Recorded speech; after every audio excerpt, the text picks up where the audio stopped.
मेरा कोई नहीं है आपके सिवा।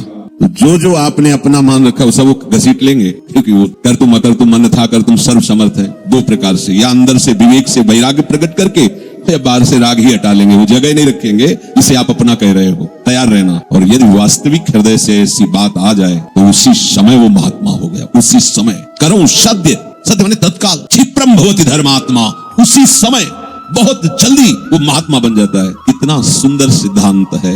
रहो न कबहू कतहु कछु मेरो अपनो काम। अब अपने लिए कोई कार्य नहीं रह गया है। अपने लिए कितना कार्य था कि संसार में कोई हमारा न रह जाए। लोग रोते हैं इस बात का, हमें संसार में कोई प्यार नहीं करता, कोई अपना नहीं। यही तो सिद्धि है। आओ इधर, हमारे मार्ग में ये लाभ है कि कोई हमें प्यार न करे। भर्तृहरि जी ने भगवान शंकर जब प्रसन्न हुए, प्रकट हुए, तो वरदान मांगा कि कभी कोई सम्मान से मुझे एक टुकड़ा भी न दे, क्योंकि ये सम्मान, ये प्यार प्रभु से विमुख कर देता है। तुम हम जी तुम्हारे बिना जी नहीं सकते, तुम चले गए तो मेरा क्या होगा। अब वो उसकी बात में ही समझो तुम्हें कितना प्यार कर रहा हो। क्या कह रहा है? तुम चले गए तो मेरा क्या होगा। ये प्यार है। क्या सोच रहा है वो? मेरा क्या होगा। बस पकड़ लो, कोई तुम्हारा नहीं। कोई तुम्हें जो बहुत प्यार करता हो उसकी बात सुनना, उसमें आप अगर विवेक जागृत है तो उसमें गंध मिलेगी केवल स्वार्थ की, केवल स्वार्थ। कहीं किसी कोने में तुम्हें प्यार नहीं मिलेगा। पूरी प्यार की जो स्वांग भरी वृत्ति है उसमें केवल स्वार्थ नृत्य कर रहा होगा, केवल वासना नृत्य कर रही होगी, केवल कामना का तांडव होगा। बस विवेक से देखना। अगर विवेक नहीं तो सब फंसे हुए तो उसी में है। प्रभु कह रहे हैं कि जब साधक भगवद आश्रय नहीं लेता तो कहीं न कहीं उसके हृदय में भोक्ता और कर्ता भाव बना रहता है, अहंकार के। फिर वो विषयों का चिंतन करता है। बहुत ध्यान देने योग्य बात है। विषयों का भोग तो बाद की बात है, हमारी दुर्गति का प्रधान कारण विषय चिंतन है। इसलिए भगवान ने कहा है कि जो मेरा चिंतन करता है निरंतर, उसके लिए मैं सुलभ हो जाता हूँ। अनन्य चेता सततम यो माम स्मरति नित्य सहा तस्याहम सुलभा पार्थ। मैं उसके लिए सुलभ हो जाता हूँ। अब यहाँ ध्यान देना है कि विषय क्रिया नहीं हुई, लेकिन केवल चिंतन आपके हृदय को बर्बाद कर देगा। इसलिए कहा गया कि एक क्षण भी भगवत चिंतन छूटा तो हानि हो गई। ऐसे संस्कार गलत अंदर डाल देगा, वो जलाते रहेंगे। मन जो है ना, ऐसी स्थिति पैदा कर देगा कि ये ज्ञान विज्ञान आपकी समझ में ही नहीं आएगा। ध्यायतु विषयान पुंसः, प्रभु का आश्रय ना लेने के कारण, प्रभु के परायण ना होने के कारण, निरंतर भगवत चिंतन ना होने के कारण जो अंतर होता है वो विषय चिंतन होता है। ध्यान देना। दीर्घ काल निरंतर सत्कार सेवितो दृढ़ भूमि। जब दीर्घ काल तक निरंतर भगवत चिंतन का अभ्यास किया जाता है तो दृढ़ भूमि वो इतना पक्का हो जाता है कि फिर आप छोड़ना भी चाहो तो नहीं छोड़ सकते। जैसे विषयी पुरुष भले कहीं भागवतिक स्थान में भी बैठा हो पर वो अपना ही दृश्य देखेगा, अपना ही चिंतन करेगा। ऐसे भागवतिक पुरुष भले ही वो विषय प्रपंच में बैठा हो लेकिन वो अपना ही दृश्य देखेगा, अपना ही चिंतन करेगा। तो जो भगवत परायण नहीं होते, प्रभु का निरंतर चिंतन नहीं करते, उनका विषय चिंतन ही होता है। वो विषय चिंतन ही करता है ऐसा नहीं करे, स्वाभाविक होता है विषय चिंतन उससे, क्योंकि भगवत परायण नहीं है, निरंतर भगवत भजन का अभ्यास नहीं किया। तो होगा क्या? विषयों को भोगता रहा है। उसी कर्तृत्व भोक्तृत्व भाव का चिंतन होता रहे। ये बहुत खतरनाक स्थिति।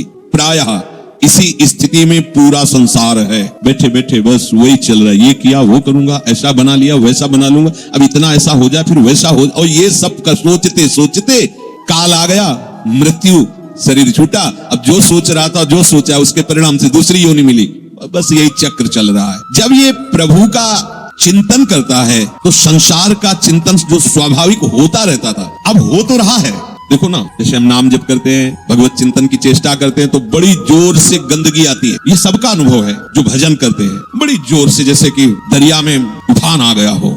एक से एक गंदी से गंदी, मतलब जो आपको भी लगेगा कि यार ऐसी बात कैसे हो सकती है। बिल्कुल घृणित, वो आराध्य देव पर घृणित भाव, वो अपने गुरुदेव पर घृणित भाव, वो कुछ भी डरना नहीं, तो समझना ये आपके, तो आपको लगेगा कि कितना नीच हूं, कितना गंदा हूं, क्या क्या सोच रहा हूं, कैसे, मतलब कुछ नहीं, समझना। बिल्कुल तटस्थ भूमिका होनी चाहिए। मैं थोड़ी सोच रहा हूं ये सब गंदी नाली के कीड़े की तरह मन इंद्रिया भोगों में रहे, अभी गंदगी फेंक रहे, बिल्कुल तटस्थ। अरे मैं प्रियाजू के लिए क्या सोच रहा हूं, मैं लालजू के लिए क्या सोच रहा हूं, और मैं गुरुदेव के लिए क्या, बिल्कुल नहीं। ये बेईमान लोग हैं, ये हमको भयभीत करेंगे, हमारी निष्ठा बिगाड़ेंगे, हमारा भाव बिगाड़ेंगे, बिल्कुल नहीं मानना। ये हम बहुत खूब अनुभूत सोची समझी बात करें, खूब साधकों से मिली हुई बात। ये अपने आराध्य देव पर ही गलत भाव कर लेगा, ये अपने गुरुदेव पर भी गलत भाव कर लेगा। आपको डरना नहीं है, ये किसी भी तरह से आपको हटाना चाहता है। जहां आप भगवत चिंतन में लगे, अब भगवत चिंतन आपके हृदय में आए हुए या बसे हुए या पुराने संस्कार सब मिटाएगा। बिल्कुल आपको चिंता नहीं करनी। चलने दो नाम कीर्तन, नाम जप, मंत्र जप, वाणी चिंतन, चलने दो सेवा। ये जितनी गंदगी, चुप रहो, देखते रहो, उबने की जरूरत नहीं, खिन्न नहीं होना, ना हर्षित होना है। दोनों बात समझ, खिन्न हो गए तो वो टिक जाएगा, ऐसा क्यों नहीं है? उसमें गंदगी जब धुलाई हो रही तो निकलेगी सब बाहर। शांत एकदम, बहुत गंभीर होना चाहिए उपासक। इस स्थिति वाले को एकदम घबराना नहीं चाहिए। वो फिर अच्छी बातें भी डालता है जो संसार में सुखद मानी जाती है, उसमें आपको हर्षित नहीं होना, तटस्थ। यहां तक कि वो भागवतिक बातें भी डालेगा तो आपको भी गंभीर रहना है, क्योंकि वो थोड़ी देर जब समझ गया कि ये भागवतिक बात को सुनता है, तो जहां भागवतिक बात दी आप सुनने लगे तो अपनी पेशगी कर देगा, आप समझ ही नहीं पाओगे, दस्तखत करवा लेगा। बहुत चतुर है। इसीलिए सबसे बड़ा चतुर सृष्टि में कौन है? रामाय भजते चतुर नर, उसे सुजान कहा गया है, क्योंकि इन सब चतुरों को भी काबू में करने की सामर्थ्य भगवान नाम जापक में है। एक एक हरकत वो मन की देखता रहता है, एक एक हरकत, छोटी सी छोटी उसकी चेष्टा। अच्छा समझ में आ रहा है? ठीक, कुछ नहीं, कोई नहीं बिगाड़ सकता। बस आप झुकना नहीं, इस पे बाहर की बात नहीं कह रहे, यहाँ की बात। आप उदास मत होना, आप निराश मत होना, और आप इनके आगे झुकना नहीं, इन दुष्टों के समुदाय के आगे।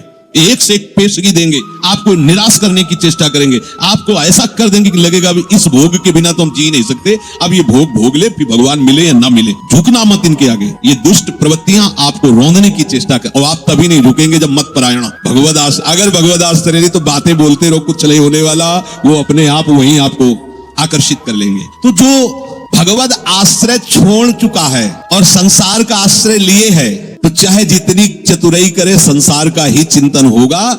और संसार का चिंतन है विषयों का चिंतन, और विषयों का चिंतन है दुर्गति। स्पष्ट समझ लीजिए, क्योंकि विषय चिंतन में राग, प्रियता, आसक्ति पैदा होती है। जैसे विषय चिंतन होता है, उस विषय चिंतन के प्रति राग होता है, प्रियता होती है। अगर ये वस्तु मिल जाती आज खाने को, ये भोगने को, ये देखने को, ये सुनने को, मजा आ जाता, आनंद आ जाता, ऐसा राग, प्रियता और आसक्ति और विषय सेवन की ललक अब रहा नहीं जा रहा। ये कब शुरू हुआ?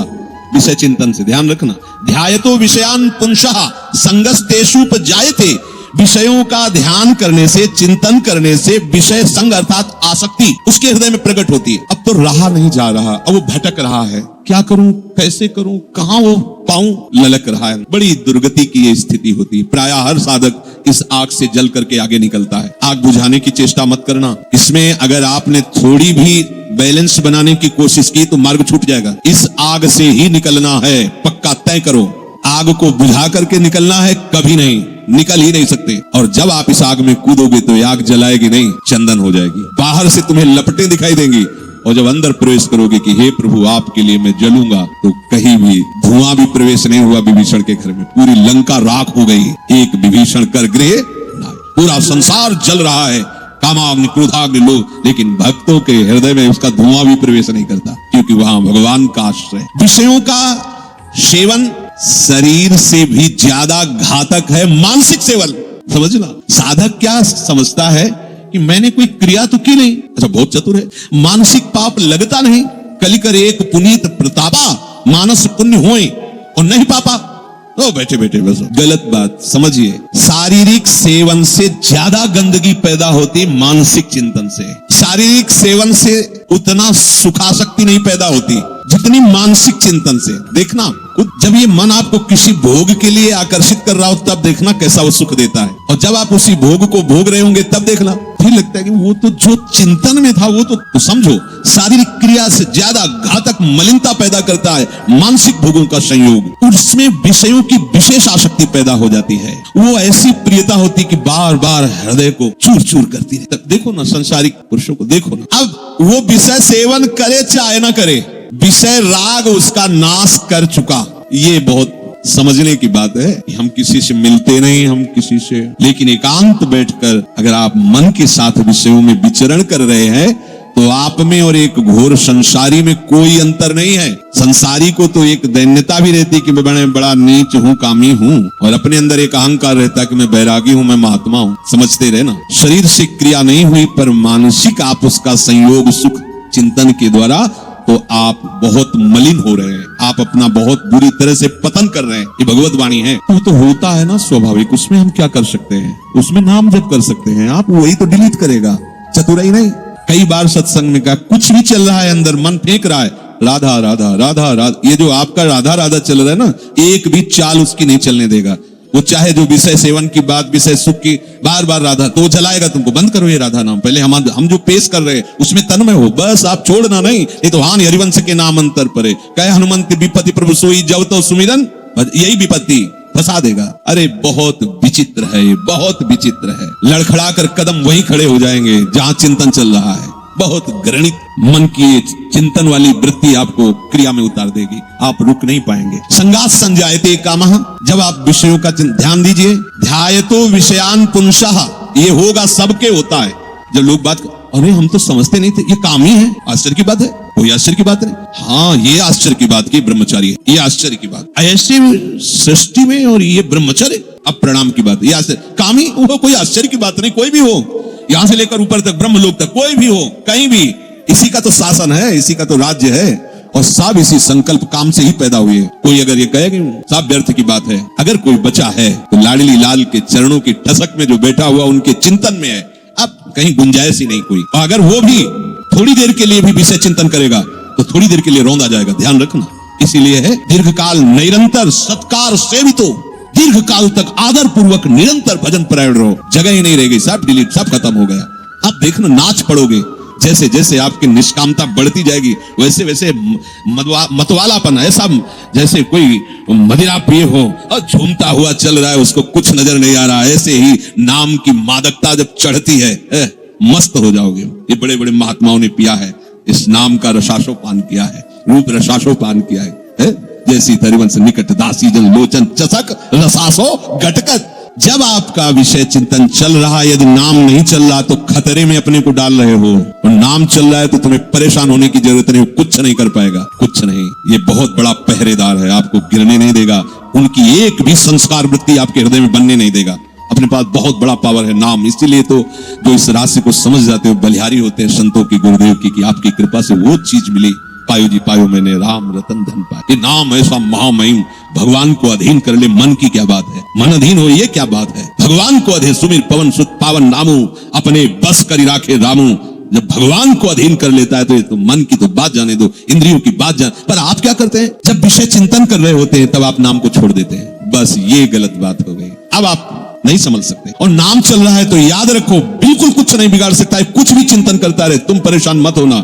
ये अपने आप आपके सामने शरणागत हो जाएगा, मन शरणागत हो जाएगा, अपने आप हो जाएगा। आप जैसा चाहोगे वैसे ही चलेगा। बस नाम ना छोड़ना। नाम छोड़ दिया फिर ये बातों से बस में होने वाला नहीं है।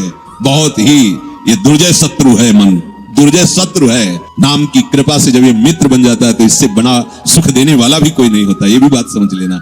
और जब नाम नहीं चलता है, विषयों का चिंतन करता है, तो इससे बड़ा दुख देने वाला कोई दुश्मन नहीं है। संगास्तेषु उपजायते, ये मन चिंतन करके विषयों में राग पैदा कर देता है। कैसे वो भोग मिले, अब तो जीवन बेकार लगता है बिना उसके भोगे। अब तो, और सही बात, न उसे रात में नींद आती है, न दिन में उसे किसी से मिलना अच्छा लगता है। जैसी प्रेमी की स्थिति होती ना, ऐसे कामी की भी हो जाती है। बस उसको वही बात, कब मिले, कब देखूं, कब भोगूं, बस अंदर जिस विषय में तन्मय हुआ वो इसी विषय के लिए। अब जब वो प्रबल कामना हो जाती है तो कामात क्रोधो भी जायते। यदि कामना की पूर्ति हो गई तो भयंकर दोष पैदा हो गया, लोभ, और भोगूं और मिलूं, कभी एक क्षण के लिए ये भोग हमसे दूर ना हटे। और कहीं प्रतिकूलता पैदा हो गई तो भयंकर दोष पैदा हो गया, क्रोध।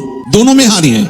कामना से कभी किसी का कोई मंगल नहीं हुआ है। अगर काम की पूर्ति होती है तो भयंकर लोभ पैदा हो जाएगा। कैसा लोभ पैदा हो जाएगा, ये ऐसे ऐसे, इतना नहीं, ये शरीर नहीं, वो शरीर, ये वस्तु नहीं, वो वस्तु, बढ़ता चला जाएगा, वो घोर व्यभिचारी हो जाएगा। और अगर प्रतिकूलता हुई तो क्रोध पैदा हो जाएगा। ऐसा क्रोध पैदा हो जाएगा कि जिसको कहता है कि मैं तुम्हें बहुत प्यार करूं, उसी को मार देगा, वो हिंसा कर देगा। ये बिल्कुल समझने की बात है। अगर उसकी कामना भरपूर हो चुकी है, संकल्प बन चुका है और उसकी पूर्ति में बाधा होगी तो भयंकर क्रोध। और क्रोध जहां प्रकट हुआ, कामः क्रोधोत भी जायते, क्रोधात् भवति सम्मोहः। अब जहां क्रोध प्रकट हुआ, अब उसमें मूढ़ता छा गई। ये करना चाहिए, ये नहीं करना चाहिए, खत्म हो चुका। अब उसमें और पशु में कोई अंतर नहीं है, उसमें और राक्षस में कोई अंतर नहीं।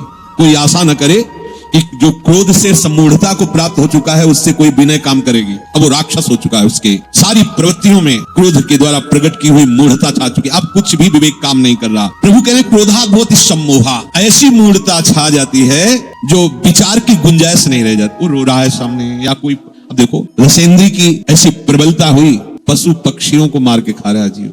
कैसे ऐसे देखो, मतलब हमें कोई जरा सा कष्ट दे तो हमें पीड़ा होती है। आप देखो, एक छोटी चींटी जा रही हो, आप एक तिनके से ऐसे छूने की चेष्टा, वो भागने की चेष्टा करेगी, अर्थात वो बचना चाहती है। ऐसे हर जीव, कैसी मूढ़ता छा गई, जीवों की हत्या करके उनके शरीर को खाते हैं। मनुष्य बढ़िया कपड़ा पहन करके, बढ़िया सुंदर भोग सामग्रियां हैं, खाइए पिए, खूब भजन कीजिए, नाम कीर्तन कीजिए, भगवद आश्रित, किसी को कष्ट देने के लिए, अपनी रसेंद्री के लिए। ऐसे ही प्रत्येक इंद्री के लिए जो कामना युक्त हो जाता है वो आसुरी भाव है, राक्षस है। वो देखने में केवल लगता है मनुष्य नहीं, उसकी प्रवृत्ति अंदर से राक्षस है।